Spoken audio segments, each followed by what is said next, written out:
এবার বনের নির্বাচনে সিংহকে হারিয়ে দিল হরিণ। হরিণ তার আসনে বসার পরে শিয়াল এসে তার প্রশংসায় পঞ্চমুখ। দেখা গেল শিয়াল এসে সেই সিংহর দুর্নাম করা শুরু করে দিল।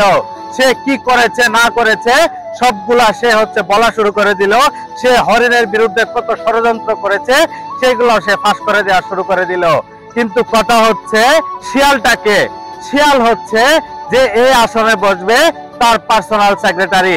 সে সিংহর নামে এতটাই বদনাম করা শুরু করে দিল যে সে সিংহকে দু চোখে কখনোই দেখতে পারেনি, আর সে কখনো দেখতেও পারবে না।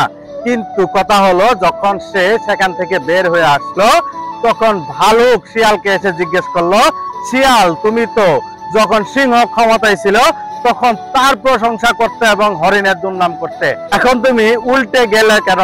তখন সেই শিয়ালটা বলেছিল যে যখন যে অবস্থা আসবে তখন সেই পক্ষ নিতে হবে, না হলে তুমি বিপদে পড়ে যাবে। এগুলাকে কি বলে আপনারা বলেন তো? এরাই হচ্ছে প্রকৃত সুবিধাবাদী।